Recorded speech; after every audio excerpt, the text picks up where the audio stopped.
I'm Eric Lipsy, and this is Galt University. Today, I'm here with Brian Burkford of Burkford Performance. How are you today, Brian? I am doing terrific, my friend. How are you, sir? Doing great, doing really great. I'm Awesome. really excited to have you on today. I was just looking for someone who has somewhat of a psychology background who could come on and talk about performance and how people can maximize or get peak performance Sure. from themselves. I know there are so many challenges in business, and being able to perform at your peak or perform Mm. at your best is just crucial anymore to be able to succeed in business. But before we get into that, there is one thing I read on your bio that I was really impressed by, and I might just be impressed because I'm not the best swimmer myself, but that you learned to swim at the age of 30. And then not only did you learn to swim, you actually went on to win a couple Colorado National Championships. And Yes, yeah, that's an interesting little sidebar in my life. I don't know the sidebar at this point. I mean, I'm definitely an athlete. It's something that I love. I didn't do sports like in high school, college, none of mhm, that. I took up swimming at 30 because I was initially it was just to overcome a serious just it was a phobia. It was a very irrational fear, a panicked response when I would have my head submerged in water, anything like that that kind of mimicked suffocation, if you will. yeah. And so I really got tired of being in that place of having fear dictate any part of my life to me. And so I decided, you know what, let's tackle this. Let's take up swimming. And it seemed like a good idea. Again, I think one thing that helped is I have a lot of background in psychology, like working through different things. Typically, like people can work through sometimes fears on their own. Mhm, Phobias, not necessarily the best idea in the world because it's just a different stratosphere of things. But I really did get sick and tired of having that be a limiting factor in my life. And it felt out of accord with who I am and my values and just what I mhm, believe. So I did take up swimming, got some lessons. Um, just as a real quick roll through, like well, the guy I got lessons from, his name was Bob Bowman, who same name as Michael Phelps's coach, different person. But Michael Phelps, there was a little seed planted in some of his performances in, I think it was the Beijing Olympics that I think helped plant the seed for me in a way to inspire me and be a little extra spark, even though it didn't actually come to fruition for a few years. But got some swim lessons. Then when that coach said, hey, you could join a master's program, master's swimming program, I thought, this is absolutely terrifying. And I went and did it the next day because I knew I might let myself off the hook if I gave it some thought, or I'll do it next week, or and that's one thing is like, we're coming up to a new year, right? And it's like, this isn't just a New Year's syndrome. We can get into a place of, well, I'm going to do that as soon as, like my kid graduates from school or this or that happens. And it's like that that is such an easy kind of trap to fall into. And I knew that for myself. So I just said, I'm going to go join a master's program, and then swam with them for a while, was still totally freaked out by the water. Like, it really took a number of years to fully dissipate that. And decided my dream could be one day I might actually compete. And then I ended up competing. And then my moonshot goal was to maybe one day be the guy that used to be, you have a phobia of the water, qualifying to go to the national championship. And then I ended up, that took a few years, but from the time I really started hitting it hard and every single day training, but qualified. And then eventually my next moonshot goal was to win a national championship. And that happened a couple months ago in Ohio. So it was a huge blessing. And my whole point in doing that was, I've benefited from being inspired by other people who did something that I said, if they can do that, I can take the next step on my journey. And so that was really my hope all along, to have something bigger shine through that might inspire somebody else. mhm. Oh, that's outstanding. Thank you for sharing that bit with us. Now, I know for you beginning, you gained an interest, I guess I should say, in performance coaching when you were very young. Mhm. Can you Yes. walk us a little bit through that process of how you got into this? Sure. So again, I think the seed was planted when I was young. I just had um, a somewhat that would be an understatement. It was a emotionally tumultuous childhood, and I think there was so much struggle there, and I just really wanted it prompts questions. It makes you go like, why is this happening, or why is that happening, or why do people behave this way? Like what would drive somebody to make a certain decision or treat people a certain way? There's all these questions that pop up. So that Mm. started a little bit me down the path of wanting to know more about the functioning and just how the mind is structured and how it works and how people make decisions. And I graduated with a degree in psychology. And so eventually it became my bread and butter. But before that happened, I built up a couple other businesses actually in dog training and behavior, because it all operates off of psychological principles. But my first love was always really, really working with people and coaching people. I enjoy being around dogs, but I love, love, love working with people. And I think, as you can tell, have been inspired a lot by peak human performance, people that go out and perform at a really high level, whether that's artists or, in my case, I really connect with athletes and athletic feats and watching Olympics and like crazy stuff that happens. And I love, love, love that environment. So I basically built out Bird for Performance Systems so I could have a purpose-built platform to really go deep with people and help them have build out the psychological infrastructure that they would need to support, because so many of us have like these dreams in our hearts, especially type A people, especially professionals and business owners. We want to accomplish a lot. We see that we have a lot of value to add to the world, and the one thing that can hamstring that, no doubt, is our head getting in the way and we're tripping over ourselves. And Mhm.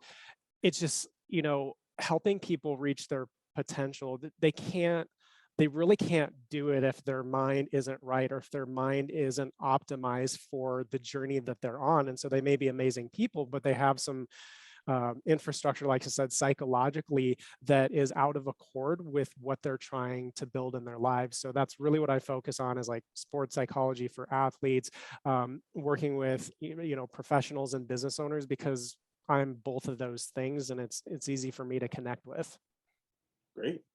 All right, so we don't really have many much of an audience for athletes at this time, but on the CEO and business professional side, that we do. So I Yep. was wanting to dig in a little bit more on that side of things as far as the performance. So how does one begin to condition themselves for peak performance? Because I know it's one thing we all want it, but Yep. how do you actually get to that stage? Ooh. That's a great question. I think the starting point is obviously just recognizing the importance that it carries in your life. Hmm. Like, we can't really address something and go to work and get it done if we don't recognize how important it is and give it its due attention. So that's what it starts with, is saying, this is something in my life that I really, really need to look at, and I want to help bolster it so I can achieve whatever I'm after in my businesses. Like, I want to open a new business, I want to expand the business I'm in, etc. I maybe want a more like happy, balanced life. But the point is, giving it the due attention. And then I think the next piece is, there's a little bit of an element of trusting that the right resources will come along for you Hmm. once you have that in mind. There's an element of trust to it. It doesn't always need to be forcing the issue, but just keeping our eyes open, because once we activate that in our minds and our hearts, we start to pick up on things in the world a little bit more.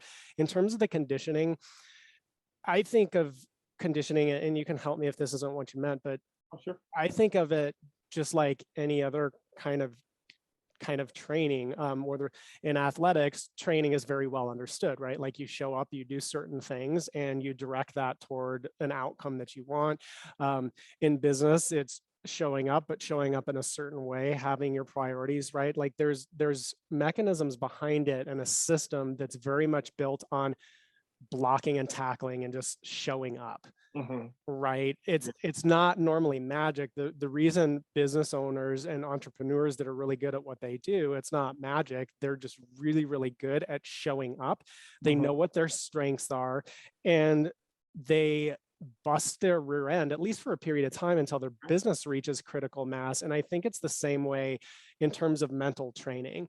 Um, we understand its importance, right? We trust that the right opportunities will come along so that we can see them and then seize them. And then we implement disciplines in our life.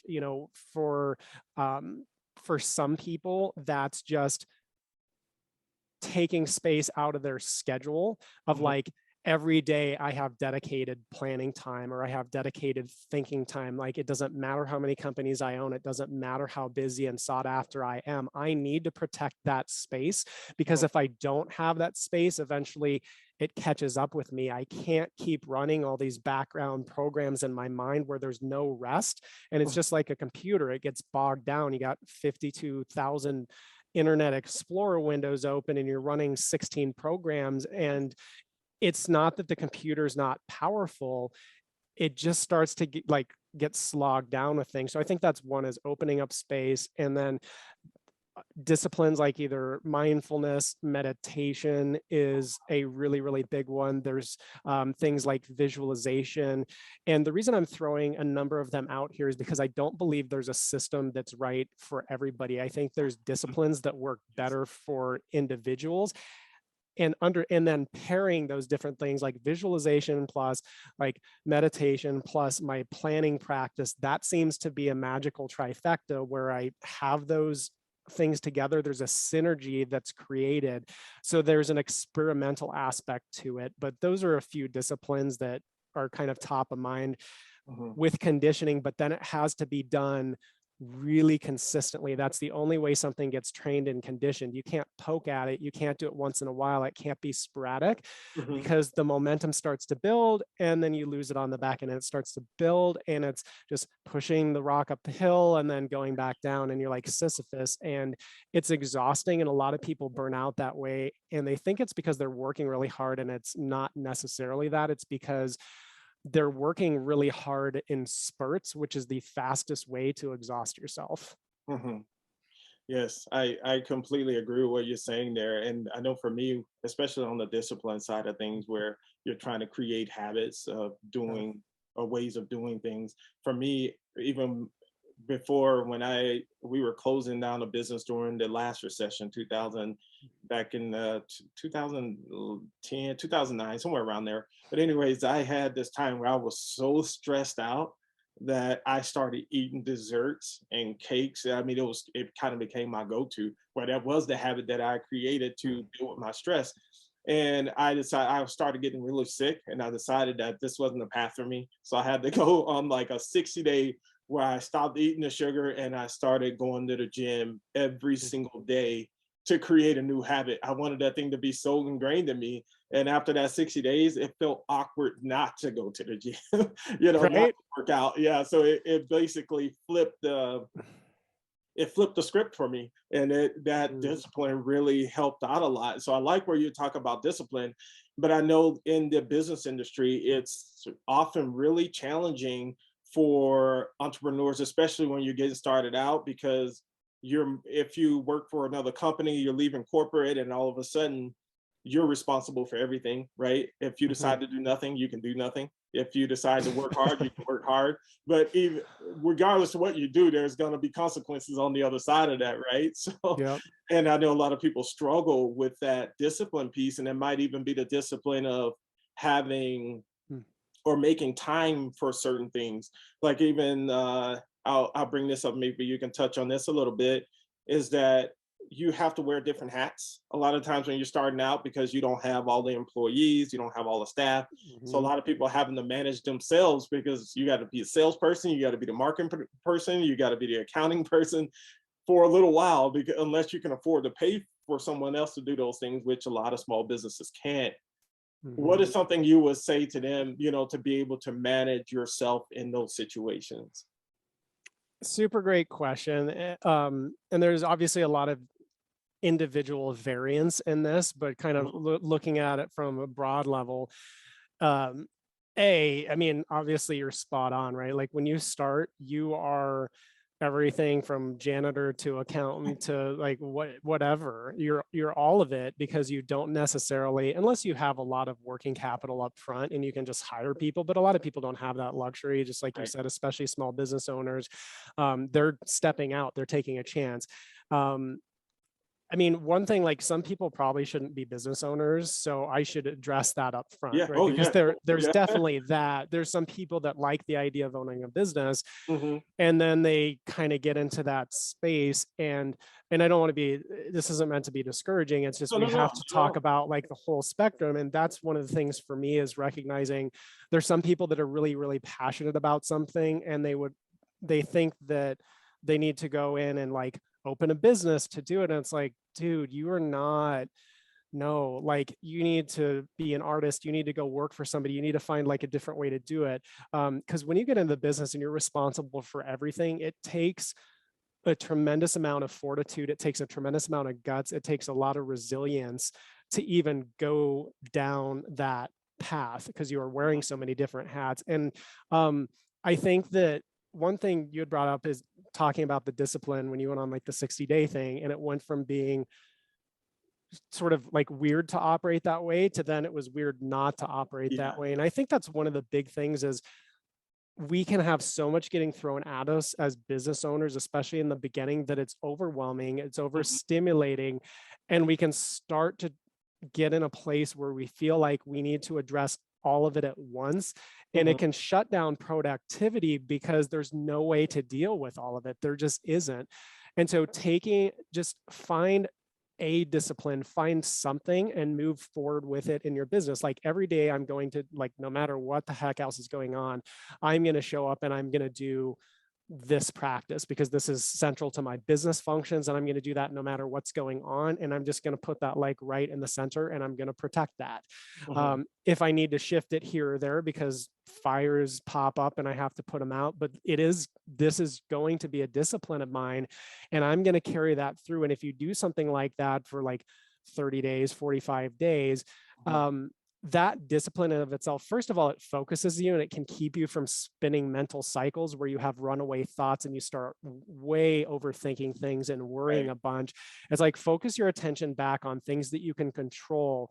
And if we're sitting back just thinking a lot, Mhm. that can really hamstring us as well, versus like, nope, I've got these core disciplines I do. Don't give yourself 52 of them, but like one, two, three, four, that no matter what, these things are happening Mhm. so that your mind doesn't spin out of control. Plus, anything you do consistently over time cultivates that ability. I heard somebody talking about this. I'm not sure who it was, so I apologize for not giving credit for it. But they were saying um, really successful people aren't typically actually, they're not very disciplined. They were disciplined in the beginning to create the habit, Mhm. and then it gets easier over time, because Right. like I have people say that to me, like, you're so disciplined, and I'm like, I show up. Right. But what took a lot of discipline was just getting things moving, because you don't have that inertia.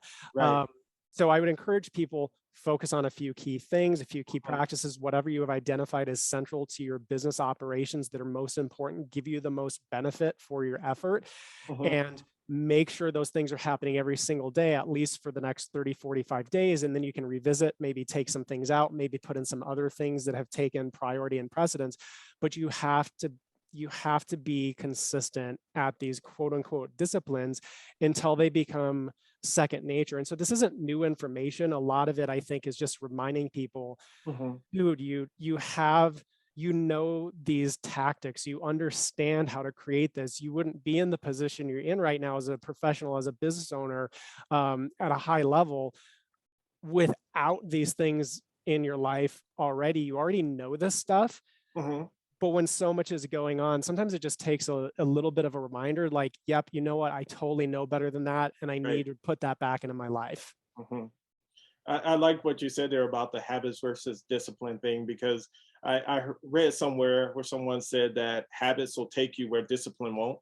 Mm, yeah. And it's there's often times where I'm going to the gym and I'm going to go work out and I don't really feel like doing it, but I'm not even certain that it's discipline that's taking me anymore. It's just I've become so used to that routine that it's just a habit now, that it's a healthy habit, but it's Yep. something that I just automatically do. I don't think to do something else when I wake up in the morning. The first thing I'm doing is getting ready to go to the gym. So it's kind of, that's one of those things where it kind of, you do something for so long, eventually, like you said, it kind of becomes that second nature.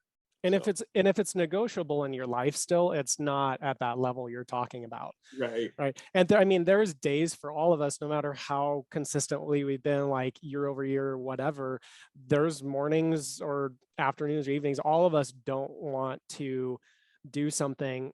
One thing I would encourage people listening is don't allow yourself to don't allow yourself to think too much before you dive in, right? Yeah. Like, of course, a pool analogy, but like some people stand there forever on the deck, like at practices, and they're talking, and I know they're dreading getting into the water. And I love just diving in because I have a habit now at this point of doing it because I don't want to sit there and hem and haw and make it right like worse for myself. Mhm. Um, Something else that came up recently was this is actually yesterday. I was thinking about um, I'm experiencing some interesting things, particularly in one of my businesses, and just dealing with some stuff that I'm like, it's just it can be really draining, physically, psychologically, especially emotional for me. Some of the stuff I'm dealing with, Mhm. and I had to remind myself because I was starting to almost get caught up in maybe today is not the day to do such and such, Mhm. right? Something that if I was in a better state of mind and a better place emotionally, that thought would never even occur to me. Yes. And I started to like go down, like roll down that hill a little bit. And then I caught it and I said, dude, you've got to, I think it's really important, honestly, to lead with your heart when you're in a really good space emotionally and you're really balanced, because your heart can give you much better answers Mhm. than your head can, frankly, if you know how to utilize that mechanism. But the place not to be making those decisions is when you're emotionally a little bit raw or kind of on the edge, because it's Mhm. hard to discern like where is this information coming from? Is this an intuitive signal that I really need to pay attention to my emotions here? I knew at a certain level that it was like, no, this is the time to lead with my head, to go to the disciplines that I know, to not listen to mental chatter Mhm. that I wouldn't put up with somebody else standing in the room saying that same crap to me. I'd be like, get out of here. You're messing with Right. my Right. flow. Right. And I just had to go, this is a time to lead with my head, to go with what I know, and to not constantly question myself or um, make decisions based off of emotions. When I come to a more balanced place, after I get through this, after I'm doing the right things every day, making sure I'm on track, when some space opens up, then I will go back to more of sort of a heart centered, where do I want to go? What am I experiencing? What do I want to create for my life? Like that bigger picture stuff. But sometimes you just have to power through in the moment and do what you know is right, even though everything else is screaming at you like stop, slow down, like you can't go anymore. It's just Mhm. like in sports, you hit, you know, a wall at a certain point and you either break through or you roll over and wet on yourself. And that's not good in business. I mean, you can lose a ton of momentum and it can be really um, seductive, because sometimes in business you're doing an amazing job, you're gaining so much momentum, you can't really see it, but like things are really clicking for you, but it feels awful Mhm. as you're going through it. And so you're taking the awful emotions and those things that you're feeling sometimes and assuming that those are accurate reflections of how well you're doing. Mhm. So that's why I bring that up. I hope that might be helpful. Oh, oh, absolutely. It's absolutely helpful. No, there's another shifting gears just a little bit here. Studying. That is one thing that I've become really big on in my life. I just feel like if there's something you want to do or want to accomplish, and you're just really have your mind set on it, then it seems like you have to make time for studying. And not that anybody else's journey is going to be the exact same as yours, but trying to learn everything that you can about that industry. So, how much time do you think a person should spend like I said, you spend your time doing, and it may not be even be a time allocation thing, but the time you spend studying, Mm, compared to the time you spend doing, what should that mm, allocation kind of be like? Because you're basically working on yourself and increasing your skill level. sure. Yeah. I think the first thing that came to mind was we only study so that we can do. Hmm. If we're doing it quote unquote right, we only study so that we can do and so that we can execute better. Hmm. Where it can get off the rails a little bit, at least in my experience, especially with myself, different clients I've worked with, is they can go a little overboard studying something to Hmm. sometimes avoid looking at something else in their business they don't want to look at, that's a little Uh-huh. bit ugly. They don't think they're a numbers person, so they don't want to look. I'm not an accountant. I'm not a, like, I don't freaking care, dude. Like, if you're studying something that you enjoy doing to avoid something else that you don't enjoy, whether you're conscious of it or not, your business can suffer from that. Hmm. And for me, I'm always looking at, like, why am I studying this right now? Hmm. Is this going to help me be able to go out and really truly, like, in very quick form, execute better, be more effective, be more optimized in terms of like my time management, whatever. But I think all learning should be um, only undertaken as a means by which we can execute Hmm. better. And so the ratio is going to change over time, because sometimes something new pops up in your industry and you're like, okay, now this is very significant. All of a sudden, the tides have changed. I can't, and some people will ignore that, and that's another way they're not studying enough, and they Right. get wiped out by that. Hmm. So I think it's really evaluating, taking an honest look at yourself, at your business, taking inventory of that, and being like fearlessly honest with yourself, because that's the one thing that can keep you out of, that you can control, that Right. can keep you out of really terrible situations. So sometimes you need to study a lot, because you need to change and you need to be ahead of that curve, because if you don't, you're going to get buried. And Mhm. other times people are studying because they're avoiding aspects of their business they don't want to actually deal with. Yeah. Yeah. The reason I brought that up because I've talked to people who want to be traders, right? And the first thing I asked them was like, how much time are you willing to spend studying? It's like, Oh yeah. it's like, so if you're not willing to spend that time, then you basically want to just go out and throw spaghetti against the wall. And at that point, you may as well just go to the casino, you know? No, and So it's, that's exactly right, dude. Like, that's crazy stuff. I mean, the people that, I mean, you're playing with real money. yeah, So you better get your like buns in gear. That's one of the reasons, yeah. like, I personally haven't gotten really heavy into investing, because looking at something like that, I find it fascinating. I've dabbled in it, but I haven't like dove in, because I know that I don't have enough information to not create a real problem for myself. And it's like, this is real money, this is real stuff going on. I think trading especially, it fascinates me. I think the people that do it, um, like, that do it really well, there's a brilliance to it. And I Mhm. don't think that somebody trading needs to be brilliant, but there's certain, and you could speak to this better than me, but there's, in any industry and whatever, there's certain foundational things that you have to have in place, and if you don't, you're gonna get Right. crushed. Absolutely. You're absolutely correct. And it is almost the reason I brought it up because it applies even across for other industries where people, if you're going to spend, like, you have to spend the time doing, but if you don't master the craft, master that thing you want to do by learning everything you can about it, then you get hosed really fast. I mean, because marketing You get so hosed. it's That's awesome. I mean, uh, it's just because you got a lot of people came into the industry over the past year or so, wanting to trade and oh, GameStop is doing this or this is doing that, and you just start jumping in and doing what you think everybody else is doing. Like, oh, just buy it, and it's just going to keep going up, and then it crashes down on you, and you're just a bag holder at that point.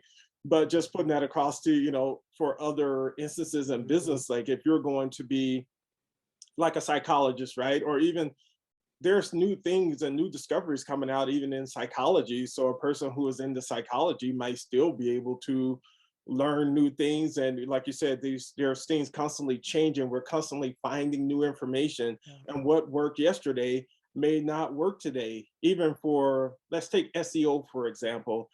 I have a friend who does SEO, and then she's telling me how it changes, where Google takes this information and they put you higher up on the ranking, this week, but then a month or so from now, it might be completely different. That information that had you ranking high in Google now doesn't have any effect whatsoever.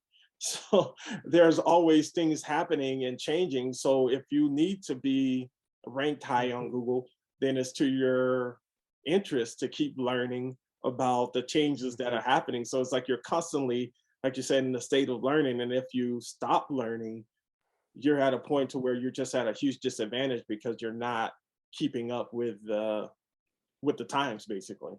Yeah, and that's can be a tough thing, right? Because in the beginning, I mean, like, do I personally want to learn how to do SEO? No. No. That in no way makes me excited. There's nothing about except for the result. So it's important, like there has to be some mastery of it in whatever company because if you're at all dependent on SEO. Right. I don't like doing it, but if I'm starting out, like that's one of those going into business, those are the talks that people need to hear, right? Mhm. It's like you need to be going in willing to do the aspect of business in whatever department you want to do least, whether that's HR, whether that's cleaning up, whether that's doing like technology stuff. You have to be willing to master it to a level where Mhm. where it's not going to bottleneck your business growth, Mhm. or you have to trade services with people. Like, I can't do SEO for whatever reason. Great. You're going to have to trade services with somebody. Like, get creative. You don't, excuse me, have to do everything yourself, but a lot of it is going to be on your plate. And if we neglect any of these critical areas, and that's talking about that discipline thing. Mhm. If SEO is critical to my business and I need to take it on because I don't have the working capital to bring somebody else on, I can't really trade services at this point. Great. I am dedicating myself to SEO stuff, and that is blocked off in my calendar. I'm doing it every single day because Right. it's a critical function, and I can't get pulled off track by something that urgent, not important stuff Mhm. that'll sideline you. Right. Well, shifting gears yet again, I wanted to talk a little bit about passion. Now, I know passion can be taken out of context at times where somebody's just passionate about it's like, yeah, I get your passion, but at the same time, you're just completely off base.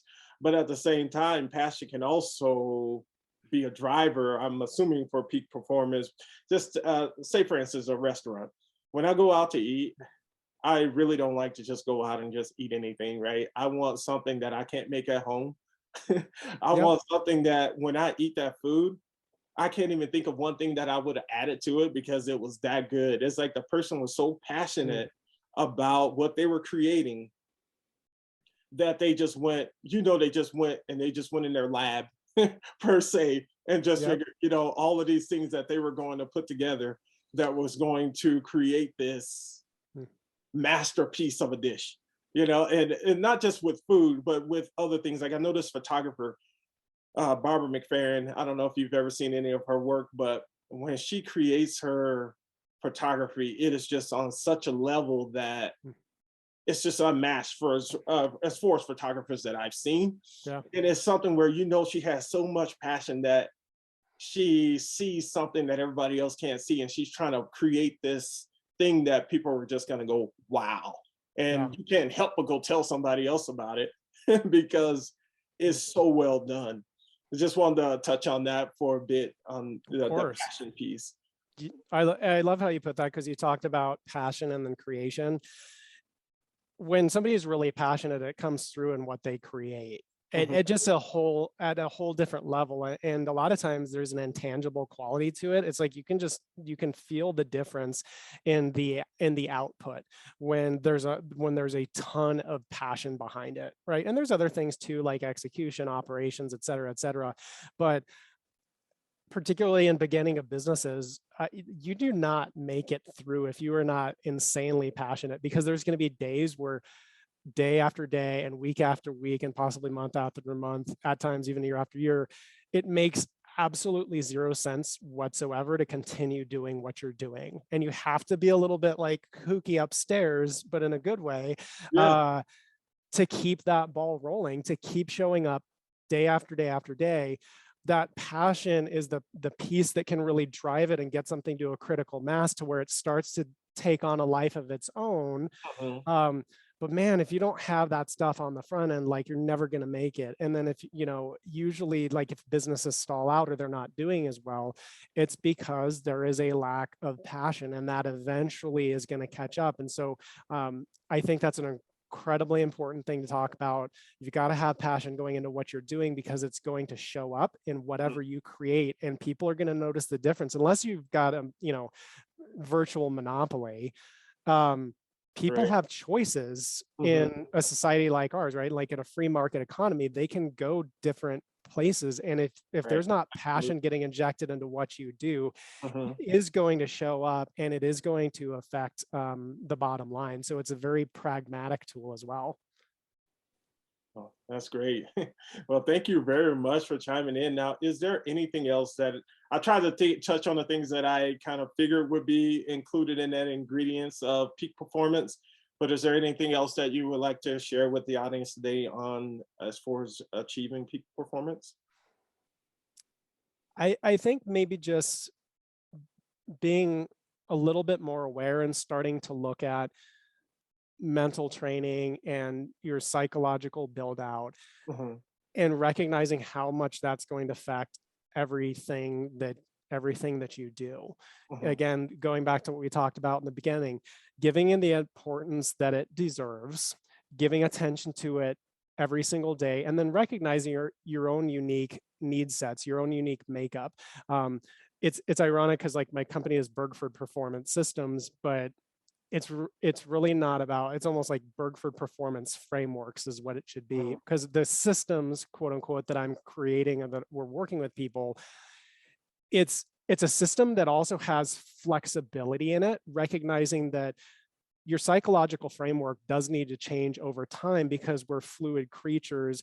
Hmm. We have different goals. We have things moving and shifting in our lives, different dynamics. We've got personal stuff going on. All of a sudden, like my personal life might need a lot of attention, and that has to become a discipline of mine, because if it doesn't, it's going to siphon all my mental energy out. And like, how do I deal with that? So recognizing it's important. B, knowing that it needs to be a system that's customized for you. So there needs to be some dedication, some discipline, and some experimentation to find what combination of factors. And Hmm. then obviously getting some guidance on that, right? Like, I like psychology is my thing. I nerd out on that stuff. I love that. I love Yeah. performance. I love understanding how to shift the people's perspective of themselves and the problem that they're looking at to help them overcome, you know, an obstacle in front of them. That's what I love to do. This goes back to, if you have resources that are available to you, take advantage of them. Get in somebody's hip pocket that understands how to do this stuff to help you build out a system that's appropriate to get to where you want to go. So that's the other piece, is like coaching, mentorship, masterminds, having friends that really excel at this stuff. Because sometimes we go to our friends for advice on things where they're tremendously successful in one other area, and then we assume there's this transference to something else, and it's like no, I'm not going to my stockbroker to talk to them about like how to fix my marriage, Yeah. right? Right. So it's just creating that honesty we talked about with yourself, and clarity around where you need support, and Mhm. then developing a plan, carving out time in your schedule so you can think, so you can plan, protect that time, so that when you go out and you execute on that plan, it's actually effective. Oh, that's great. And I noticed you mentioned the Masterminds group, and that has been one of the biggest significances in my life as far as business and achieving anything, was having a group of people that you can sit down with who have business minds and understand business, then they can give you that feedback. And having various people, because like you said, everybody have different backgrounds and different experiences, where they can shed some light on something where, like you said, that whole saying where you can't see the forest through the trees. Yeah, You know, yeah. because you're in the forest and somebody outside of the forest is like, hey, you need to make a right. because they can see that and you can't. And that's been huge. And I think that's a Mm. really critical piece of achieving peak performance. I Absolutely. love that you said that. And real quick, I'll be brief, but studying things and being around people, like you said, in a mastermind, a lot of it is that whole thing of like, go read a book that has nothing to do with your industry whatsoever. Mhm. Something, a subject matter that's completely different, because there sometimes our brains they get wired into a way of thinking about a certain thing, a problem, an industry, and we just keep running down those same pathways trying to find an answer. And sometimes the answer is like way on the outskirts, or you need to bring an element of some other industry in. So masterminds and things like that are incredible resources, because sometimes people will say stuff off the wall where you're like, well, that was kind of idiotic and I'm not going to do it. However, there's something in what they said that Mhm. made me look at this a way I've never thought about it before. Mhm. So when we talk about focus and discipline, there's also that zooming out quality to get totally different perspectives so that you can bring that creative energy into what you do. Yes. And it's about finding that thing that resonates with you. It's like Mm. somebody can give you feedback. Like I said, you don't have to, what do they say, eat the fish, spit out the bone. Yeah, yeah. So right. So, Jeez. Oh yeah, man. I completely agree with that. Okay, so before we move on, I would like to provide an opportunity for you to share with a great way for people to reach out to you, to Burford Performance Systems, and yeah, what's the best way for them to contact you if they want to learn more or want to hire you for your coaching services? Sure. If they want a really direct way, they can email me. My personal email is brian@bergfordperformance.com. They can also hop on my website, which is bergfordperformance.com, and join the email list, because that's actually where I tend to actually stay in touch with people. I do social media kind of as a, but I prefer like the email thing, or Right. people can email me directly, and I'd love to help wherever I can. All right. Well, thank you very much again, Brian. I really appreciate you taking the time to come on with us today. And your knowledge is, like I said, is very valuable to us, and I appreciate it. I appreciate you very much, Eric. It's been a pleasure getting to know you, my friend, and I've enjoyed this tremendously. Now I can go into the holidays just with more spirit than ever, my There you friend. go. Yes. Excited about it. All right. Uh, Well, thank you very much, Brian. Thank you. Take care, Uh, man. Have a great day. you also. Until next time, this is Galt.